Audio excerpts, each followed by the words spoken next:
adjust your levels. 'Twas brillig in the slatty toes, to gyre and gimble in the way, all mimsy with a border grows, and the mum rats outgrave. Wow, a little Lewis Carroll in the middle of a Saturday afternoon. I'm very impressed. Excellent. Okay, I think we've got this going in here. Okay, so first off, Lou, I want to welcome you to Seattle. I really appreciate the fact that you're here. I had a chance to interview Megan earlier this week, yeah. and I mentioned to her that something that she didn't realize. I'm pretty sure that the opening night film of the Seattle International Film Festival in the 80s was La Bamba. I was told this Is that like right? 30 years ago now. I mean, it premiered in 87. 87? So yeah, close to 30 years, and unfortunately, I did not make it up for that. That's right. I think they brought in Los Lobos, to fill in your absence, and it worked out just fine. It works out great as far as I'm concerned. I mean, those guys are geniuses, man. They're amazing. Anyway, so it's about time that you finally made it to the Seattle International Better late Festival. than never. Absolutely, and I can't think of a more different film from La Bamba than the Night Stalker. Well, we're both named Richie. It's it's like the light and dark side of the same coin. Perfect. I hadn't thought of it that way. No one's good. Well, you know what? If they yell "Not my Richie," it has a whole different connotation. Not my Richie. Right. So anyway, but the nice thing about that was, since that's the great thing about the festival. You end up seeing movies, you have no idea, you don't know anything about it. All of a sudden, you just see them. So I was witnessing to this the first time Seattle audiences had a chance to see La Bamba and Richie Valens and you, and I mean, you just. You were like a burst of fire that just sort of came across the screen. It was really an impressive debut. I was very fortunate. Yeah. I can't take any credit for that. I mean, it was an amazing role.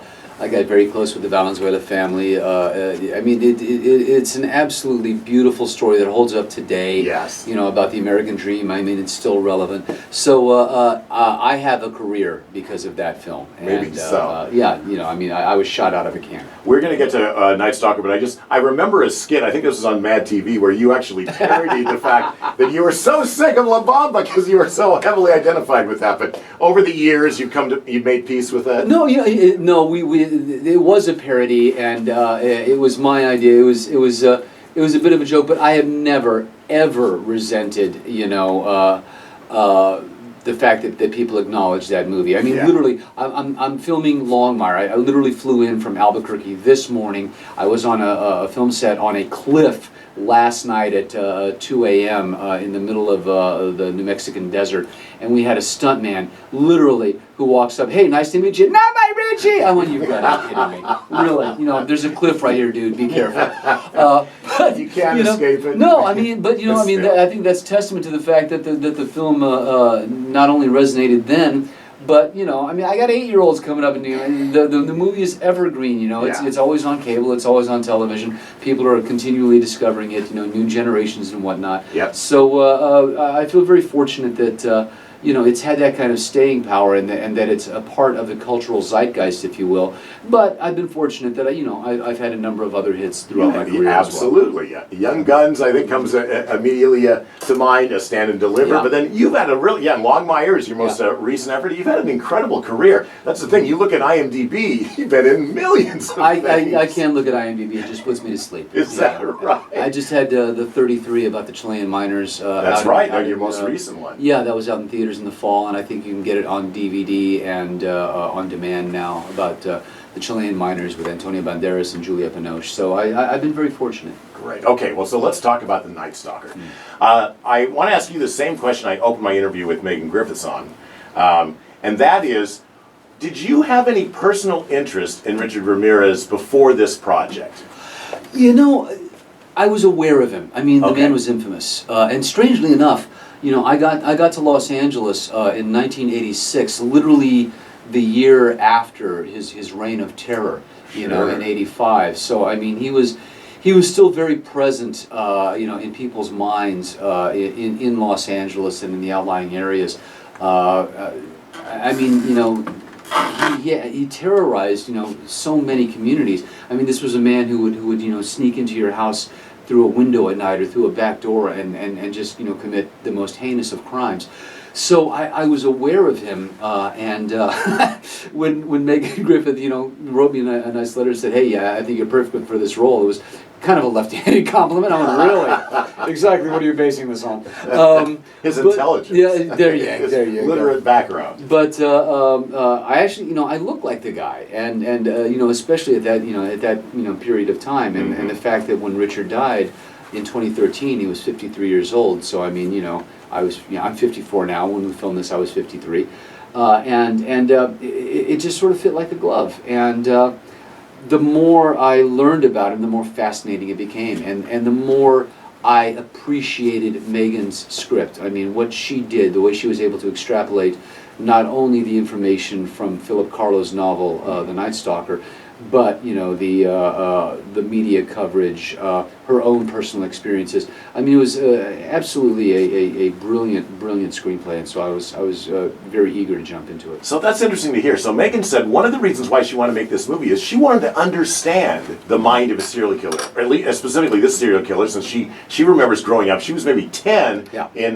Southern California when this was all happening. Do you think you understand Richard Ramirez better because of you playing this movie, and does that matter as an actor even? I think it matters entirely. I mean, I've taught acting in the past. I've done seminars, and no matter what your character, an actor cannot hold him at arm's length. You have to embrace who that character is. You have to try to understand their worldview. And you cannot apologize for the portrayal on the screen. You cannot be winking at the audience saying, "Okay, this isn't really me." As a matter of fact, it is exactly the opposite. You have to go, "You know what? Here I am in 3 dimensions. I'm in your face, and you have to deal with this character as a human being." And that was what was important. And I think inherent to Megan's script was that we humanize him to a certain extent. By no means apologize for his behavior. By no means, elevate him or aggrandize him in any sense because the man was a monster. But to try to understand the psychology of this broken individual and how he got to where he was.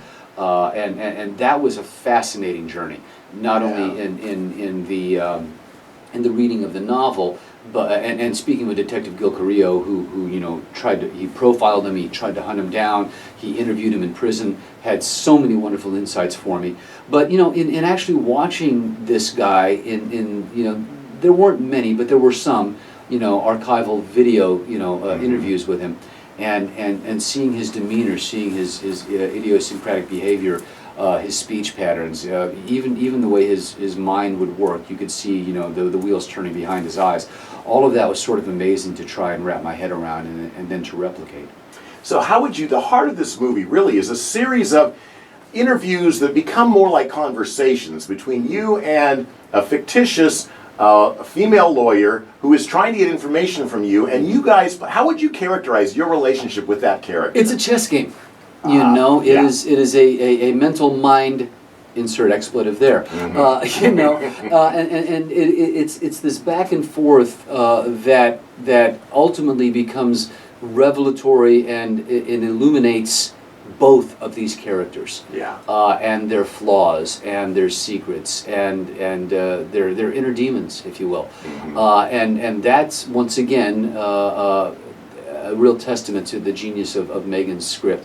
Is that we're not only plumbing the depths of Richard Ramirez's soul, we are given a heroine beautifully and luminously played by Bellamy Young, who is flawed and obviously has her own agenda, but has her own difficulties and obstacles that she has to overcome in trying to understand who this man is, and that. I think is going to be a surprise to some people because they go, okay, it's a movie called The Night Stalker about Richard Ramirez. They're expecting Friday the 13th. They're expecting some slasher thriller. No, it is this elegant and intelligent psychological drama that is just as frightening on different levels than if we poured buckets of blood all over everything. Yeah, that's right. I think it's classic. I don't know how familiar you are with Megan's work, but she did a movie about sex trafficking called Eden. It's one of the reasons I did this movie. Is that right? I read her script, and I read the Night Stalker script, loved it, and then literally immediately clicked on the link to watch Eden.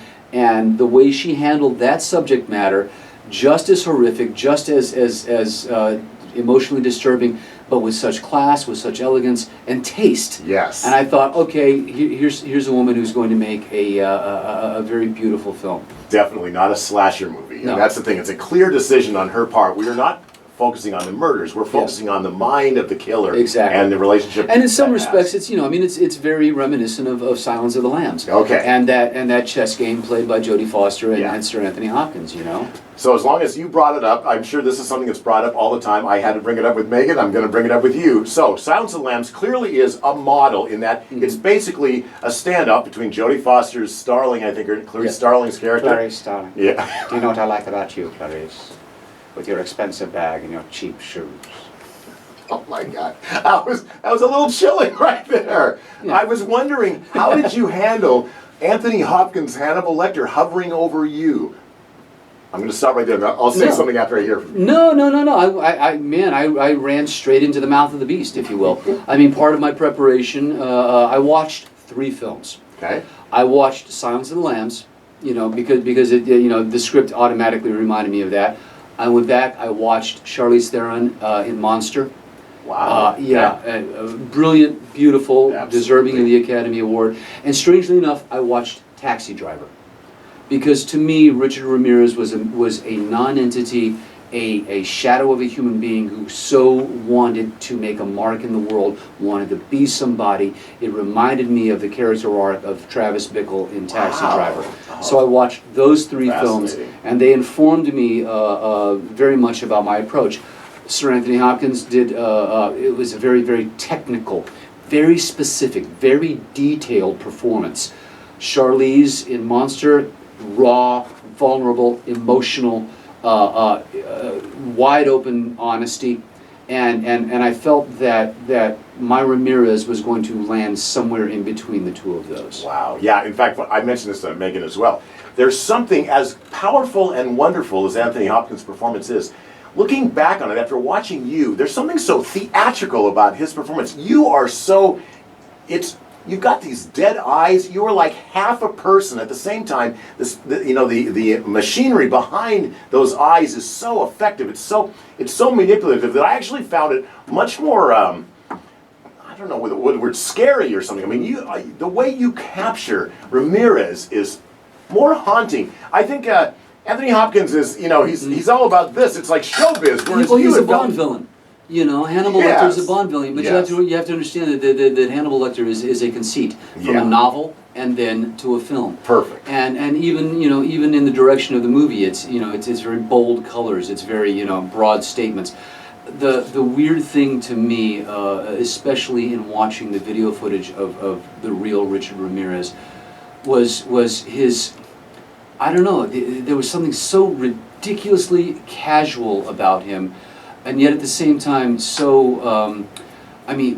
He practiced sound bites. I could see him in his cell practicing. We are all evil to a certain extent, are we not? He knew to speak in sound bites because the whole trial process, which was over a year, educated him to the fact that, oh, okay, they're going to be filming me. They're going to be putting this on the news. So. And you could see him patting himself on the back all the time. You go, okay, this is good. This is a good one. Oh, this one's gonna, make the 6 o'clock news. So he became this creation in his own mind. But it's like anybody who tries to get on reality TV now. They don't necessarily have these charismatic personalities. They're really not all that smart. He is this everyman. He is this non-entity. You have to understand that he went on a crime spree and yet walked down the street like a nobody for a year. Nobody turned and looked at him. He was invisible until he became the Night Stalker, and that was what was so bizarre to me. Was to create a human being who was that who seemed like a non-entity until you really looked into those eyes. So, speaking of those eyes, I asked Megan, I said, if there's one question, that you think I should ask Lou, what would it be? And she says, well, I know this and this. I know. She says, ask him if he had a method to get him into character because whenever he arrived on the set, he was already in character. And he says, if you know Lou at all, he's so not that character. He is so generous and friendly and high-spirited. And to have him enter already in character, was there any particular method that you used to get you into character before you even set on set? Yeah. She's gonna make me give up my secrets now, isn't she? I mean, well, first of all, you know, any actor, when you know, La Bamba, you know, Young Guns, whatever. When you look in the mirror and you see that character, it's so external, but it helps so much. So my wife Yvonne, who's a makeup artist, she gave me two brilliant ideas. Number one, we pull back my eyes with eye tape because Richard has these sort of coyote, almost, you know, scythe-like eyes. And so we use this technique to change the shape of my eyes and make them look like him. And Greg Canham, who runs the Face Off special effects makeup house, they made teeth. They made teeth that you know, represented, you know, Richard's. And so when I was able to look in the mirror, boom, I was there. But even before I got to set, I know that Richard, when he was hunting, I almost hate to use that phrase, but it's the truth, he would listen to AC/DC. He'd listen to Night Prowler.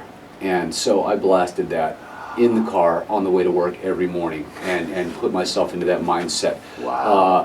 Also, before I left the house, not while I was driving, mind you, I had downloaded the San Quentin prison interview, which was about, I don't know, 8 minutes long. And I would watch that 3 or 4 times in the morning over my coffee before getting in the car. And just looking at him, every blink of his eye, every, you know, tilt of his head, and just absorbing that every single morning, and then listening to Night Prowler on the way to the set. So yeah, by the time I got there, Wow. I was right, man. You were out for blood. Yeah. Wow, that's really interesting and insightful about the acting process. Is there, I have to ask you, there are so many great lines for you to deliver. I'm wondering if there's something especially delicious about playing somebody as out there as a serial killer like Richard Ramirez. Yeah, here's the thing. License. It's license. There's no apologies, you know. When you're given these lines, you have to embrace them, you know, completely. It's interesting. I mean, you get so conditioned by society, by your own morals, by your own conscience, everything else. I was just reading about, you know, the white actors, the Caucasian actors who, you know, appear in Roots, you know, the new version of Roots. The new Roots, yeah. And how they had to, you know, face their contemporary African American actors and call them the N-word over and over and over, to the point where they were in tears at the end of the day, apologizing and feeling like, you know, like subhumans. You know, I understand that emotional process, you know, but as we said before, you can't apologize for your character. You have to embrace that worldview. And I've told acting students before, many people may not believe this, but you have within you as a human being the range of emotion that would allow you to sit on a mountainside and become a monk, or to become a serial killer. At the very least, to commit murder under the right circumstances. And as an actor, you have to shed, you know, all of society's mores and the constraints of civilization, and open yourself up to that and go, okay, I will embrace this, and I will, you know, go there, you know, at least in my mind. Sure. And so when you're given those lines, you know, like, you know, the only thing about you that matters to me is what's up your skirt, things like that, you know, you say them with a full heart. Yeah. You relish them, and you know, you cannot back off of them, because the audience will see cowardice. The audience senses, you know, a lack of commitment. You know, I mean, that's why some of our greatest actors, you know, Tom Hanks, or, you know, Leo DiCaprio, or, you know, De Niro, Pacino, there is a level of commitment there that is jumping off of a cliff. And to be able to turn in those kind of performances, you have to have that kind of fearlessness. Did you find yourself apologizing to your co-star after delivering some of those lines? You know, what's interesting, and she just said it on a talk show, which I thought was so sweet of her. I'm a bit of a cut up. And, you know, in my 20s and 30s, I was pretty intense. And then I finally, when I realized, relax, man, just relax. I think I've given some of my best work, and you can burn yourself out, man. You can be like a candle burning at both ends, doing a role like this, if you do not reset between takes. And I call it resetting because you have to turn the dial back to zero. No matter how far you got in that scene, you have to pull it back and start from A once again. And so for me, that's letting go of it between takes, taking a little walk or whatever, or making a joke. Yeah. And Bellamy is such a pro, also theater trained. That we didn't have to stay in character in between takes, or just walk off in a corner, and beat your head on the wall. Yeah. I mean, we can be ourselves, and the other thing about that is too, you can do work like this if you trust the other person. If you really think the other person is trying to screw you over, or take something from you, or beat you, then you have this guard up, you have these walls. If you trust the other person and know that they have your best interest in mind, and that as good as they want to be, they want you to be that good in a scene, then there is a dance, then there is this flow. And we filmed this very much like a play. I mean, we would have 10, 12 pages, memorized, whenever we'd come in, because it was just the two of us. It was almost like, doing a two-character play. Yeah. And, and Megan would just change up the angles, and we would just roll with it, and so it was a very, very comfortable shoot with a very uncomfortable character. Yes, but you're fantastic. I mean, you really are chilling. Thanks, it's a man. great Very much. performance. And then finally, then, how would you characterize, or how would you describe Megan Griffiths as a director? Wow, Megan is the whole package. I mean, first of all, she's a writer, so she, doesn't have to figure out motivations or, what are you thinking at this point? She created it, so she has all the answers. Second of all, she came up through a film crew. She was an assistant director. She knows, what it's like to go into the trenches and go into battle, which, making a movie is. I mean, it's tough work. I mean, a lot of people that come to film sets that visit for the first time, they're amazed at how hard it is, and how many hours we put in, and how repetitive it is, and how boring it is, and how you have to wait hours for lighting. And, Right. I mean, it's not all glamour and red carpets, And Megan has not only the intelligence and heart and spirit to be the kind of leader that you need on a film set. She's got this incredible, perspective as a writer, as a filmmaker, but and as a woman. And I've been very fortunate. The last 3 or 4 films I've done have all been female directors. Is that right? Yeah, the 33 was directed by Patricia Regan, Wow. a Mexican-American female director. Perfect. I did a small role in a movie called Sky with a French female director, and Diane Kruger and Norman Reedus. It's presently I'm doing Longmire, and we have Zetna, whose last name sadly escapes me, but she's a Puerto Rican female director. So I mean, See, we ask Megan all the time, because we're quite proud of her, being from Seattle and all. Should be. And if being a female director influences the way she makes movies, she says, "How do I know?" She doesn't know. She doesn't know, but I can tell you. You know, I mean, it brings a perspective, a sensitivity, and a layering that may not be there with the male director. I mean, you can, you don't have to imagine this material in first of all, it wouldn't be written this way at all. Right. Secondly, I mean, it would be much more of, I mean, Silence of the Lambs was fantastic because you had a female protagonist, and so therefore, the level of sensitivity was still there. But I mean, in a testosterone-laden, world, this becomes a very, very different story. That's right, sadistic titillation. Exactly. Not what this movie's about. No, and I think we need that balance in film. I think we need that, and the beauty of it is, though, I mean, for instance, the 33, not automatically a chick flick. Right, yes. Night Stalker, not a chick flick. Yes. I think we are seeing women like Megan and women like Patricia Regan expand the boundaries of what a female director is suited to do. Sure. And hopefully we're going to see that continue, and we're going to see action movies directed by you. Well, we already have. You know, I mean, Hurt Locker. Exactly. Catherine Bigelow. Catherine Bigelow. And so these women are trailblazers and pioneers, and hopefully we're going to see more of that.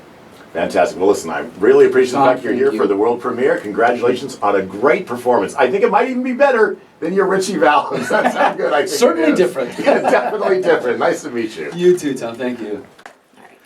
Okay, so Megan, I've been lucky enough to talk to you about your last 3 films. So Eden, very dark, dangerous material. Then Sunny, relatively sunny, Lucky Them. Yeah. And now we're back to Eden territory, it feels like to me. Yeah. Very serious, dramatic work.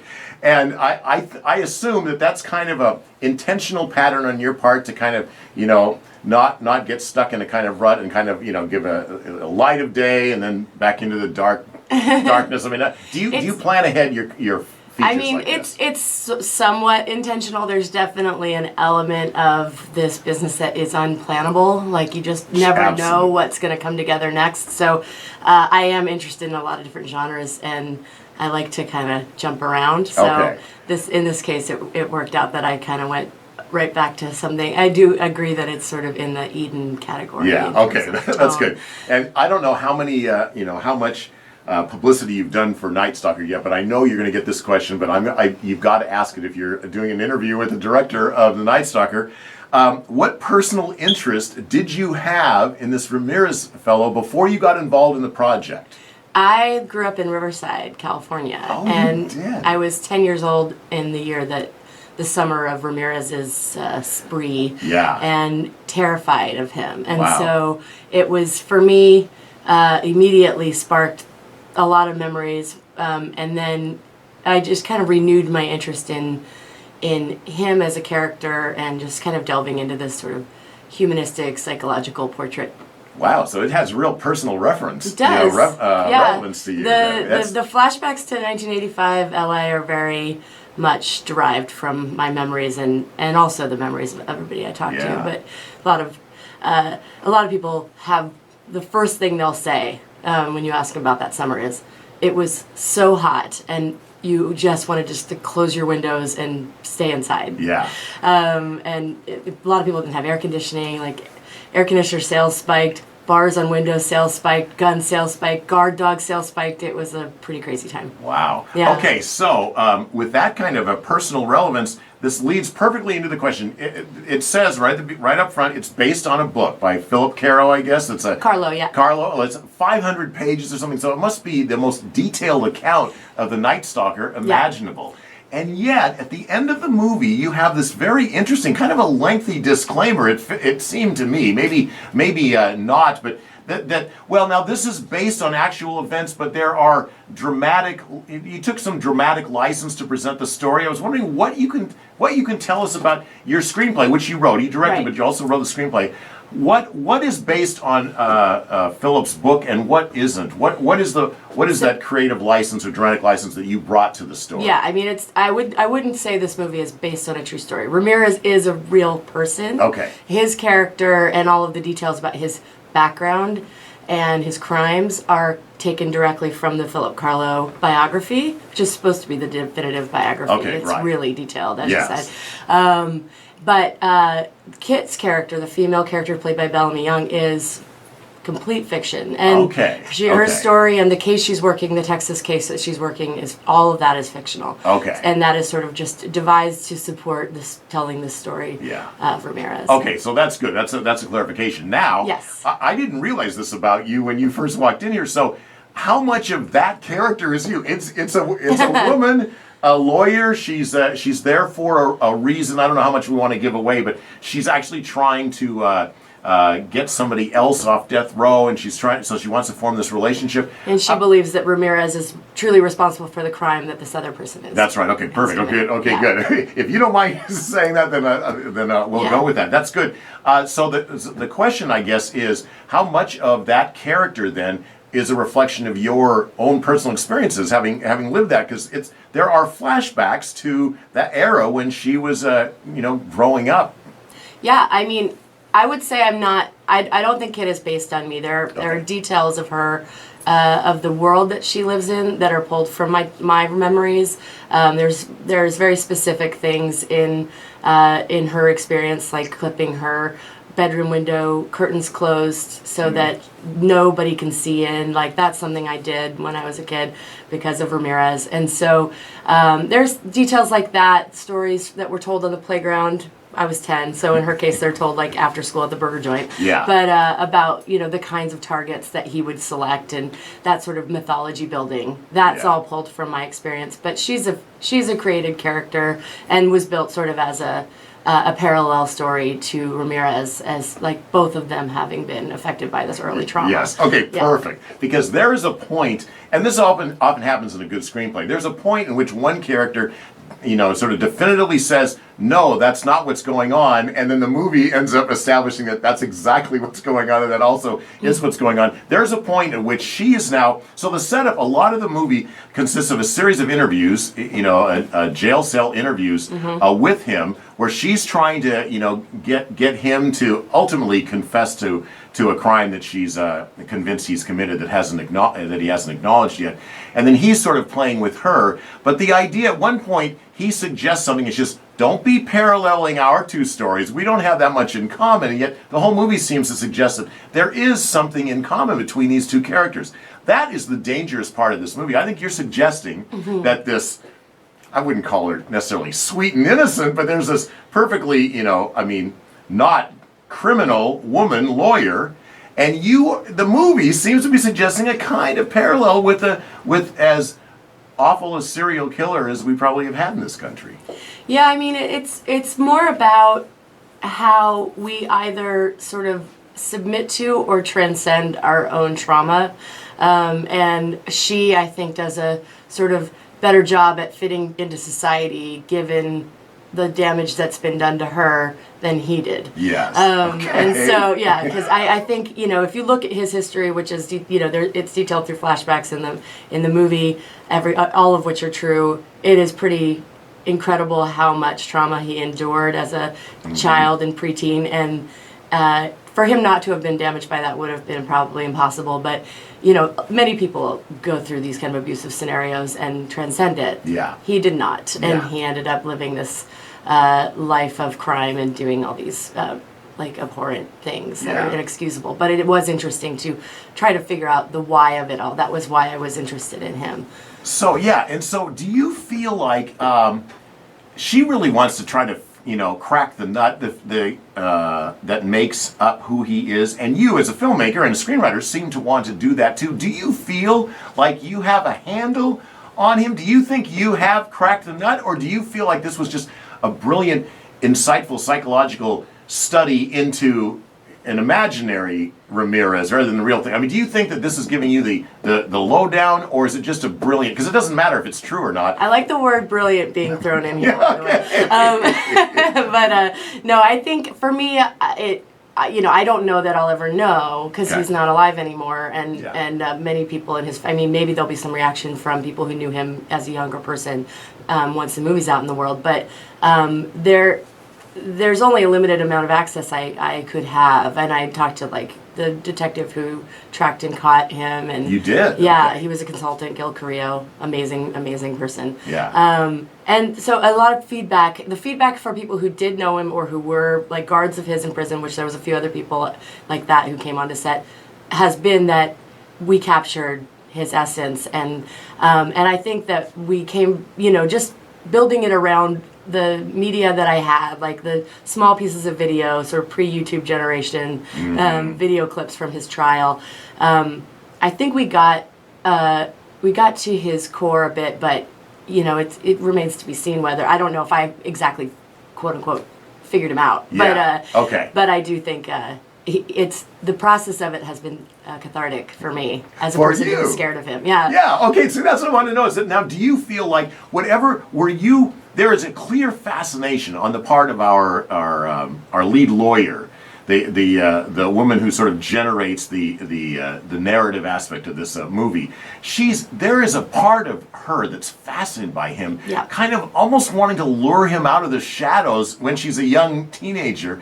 That this idea, was this in effect? I know you were 10, so it's a little different, but the idea is that you are in effect is sharing that same kind of fascination. What makes this guy tick? Who is he? And it's kind of scary and dangerous, but your will to know supersedes your fear, maybe. Yeah, and then in her case, I aged her up a little bit because I wanted to play around with this idea of sort of formative sexual experience. Yeah. And Ramirez has, really damaging sexual formative experiences, and I wanted her to parallel that in her story. Yeah. And so she's 15 and sort of being exposed to some of these ideas for the first time of the crimes that he's committing. She's never thought of any of this stuff before. Yeah. So it's, has this dark sexual component to it. Yeah, too. completely. In fact, that's what again, talking about the sort of the dangerous waters that you're wading into here is that the suggestion is that if you're at a crucial age when you're forming your sexual ideas about life and development, all this, and then there's this boogeyman out there that actually imprints on you a kind of your connection with death and murder and danger with sexuality can really twist a soul or not, or it just helps form a soul. Yeah, I mean, we all have our own we have our own formative events in our life, and I think everybody is created from that. Yeah. And some of us are lucky enough to have had sort of relatively pleasant and nurturing formative environments, and some of us weren't so lucky. So it's just something that's fascinating to me. So again, I think because this is a movie about a serial killer, and it was really heavily, again, it's interesting you mentioned that, it's all a pre-YouTube generation. So, but at the time, I mean, that was a heavily saturated crime. I mean, everyone knew about it at the time. National news, yeah. Yeah, completely. I mean, he was, he's up there with, he was probably, I think at the time he was bigger than, say, a Ted Bundy, because Ted Bundy took more years to And he was such a rock star. When he was on trial, like the aura of rock star, he would be wearing these aviators and these fancy suits and groupies in the courtroom, and it was unlike anything I remember. Yeah. It sounds like you were affected by that rock star component then. I mean, I don't think I have that element of like attraction to him as a person. It was just like I could never separate him from the like horrific things that he did. But I was interested in the groupie element and and the fact that there was so many women over the years, and that he got married to one of them. In prison. That was. Like the fact that there were women who could disconnect the two or embrace the bad things and move forward was really interesting to me. Yeah. And that's a woven into Kit as well, but not from my own psyche. Okay. I'm gently probing. I'm not trying to get you to. So I'm assuming that hovering over this film or when you're putting together the screenplay was. I mean, it's the Hannibal Lecter, Clarice Starling kind of relationship. Did you... Unavoidable comparison. Exactly. For sure. Yeah. Did you struggle with that? Did you kind of try to position yourself so it wouldn't remind people of that? Did you embrace it? Are there echoes of it that were intentional? Did you do everything you can to run away from the connection? I didn't run away from it. I didn't intentionally recreate it, but it's an undeniable influence. I've seen the movie multiple times in my life, and I also knew that there was no getting around the fact that people would make that connection. Yeah, okay. And I'm fine with that. To be compared to an Oscar-winning, excellent gold standard of the genre is really not the worst thing in the world. But I felt like the sort of choices that were made in the script writing and by the actors were just based on, they grew out of character and not necessarily out of any kind of attempt to replicate anything else. Okay, so here's what I think was really interesting about your decision as well. You're making a movie by the Night Stalker. He did horrific murders, and yet, except for one kind of brief reference, you ignore what would be the heart and soul of most movies, made about the Night Stalker. I was wondering about that strategy. Why did you not, in effect, cash in commercially, I would think, on something that would be a real lure and a draw to some audiences? I mean, I think that we sort of allow the audience to infer a lot of things, and that's my sort of preferred method, because I feel like audiences are really intelligent and they can fill in the gaps in a way that you wouldn't necessarily even be able to depict on screen and show it in everywhere in the world. You know, I want people to be able to watch the movie. I want people to be able to not take their eyes off the movie and not cover their eyes for you know, any part.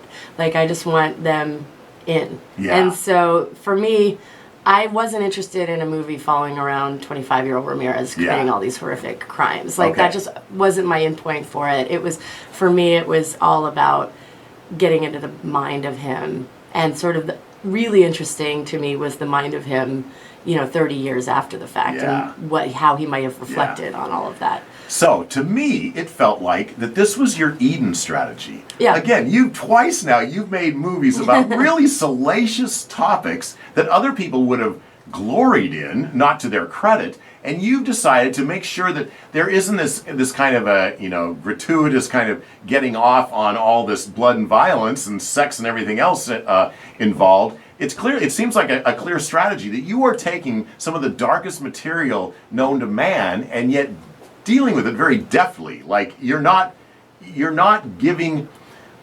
Yeah, it's not like a pornographic kind of response. I think you're doing everything you can to mitigate that sort of, that lust for, you know, blood and gore. Right, and, you know, it's intentional and definitely comes from sort of an interest in the humanistic elements of it. And for me, I'm telling a story that is deeper than one might expect from, you know, your typical serial killer story. I think hopefully the true crime fans of the world will be attracted to it and like get more than they bargained for. Yes. And maybe less than they bargained for. Do you think that audiences going to a movie called The Night Stalker are expecting to see half a dozen grisly murders?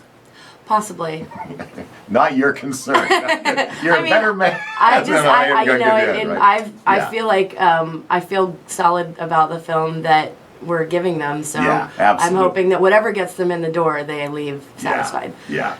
Yeah, there's no secret titillation in your movies, which I know when we talk about Eden, you had a discussion with the actors, how are we going to pull this off? Because it can actually push the wrong buttons. It's a tightrope walk a lot of times, Eden especially. Yeah. But same in Night Stalker. Okay, so I want to ask you now about, and I never know how much a screenwriter let alone a director, wants to talk about the script, but I'm curious about how you would characterize the main character's relationship with her mother, as opposed to her relationship with Ramirez, which seems, it kind of comes to a head at some point. Again, not giving too much away. Is that something you want to talk about or not? Because it does seem that it's interesting relationships, both of them. Yeah, it's a slightly emotional topic for me because the mother, a lot of the experience of the mom's character, who in the movie is suffering from dementia, was pulled from my own mom's experience. Who she was suffering from dementia. She passed away a few months ago.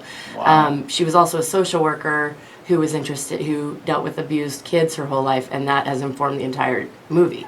So she has a huge part of this film for me, and so that character was sort of a part of working that out, but also a demonstration of Kit's inability to connect to someone that you would think she would be very close to. Right. And she has a hard time connecting with anybody in her life, but we mainly see her with Ramirez, so I wanted to make sure that we saw her with somebody who we would think she would connect to, so we would know sort of that was, you know, throughout her whole life and not just in this particular scenario. Wow, very interesting. Okay, so we talked about the Hannibal Lecter, Anthony Hopkins connection. Talk to me about Lou Diamond Phillips. I haven't seen. I know he has a lengthy, resume. I've seen him in the big highlight movies he's been. I don't know if he came. I remember La Bamba opened the film festival, many years ago. Did it? Oh, that's cool. Yeah, it was the opening night film, and I remember what a joyous movie that was. I can't remember if he came that night or not. I'm going to ask him. Okay, that's good because But to me, it was a revelation to see him in this kind of role.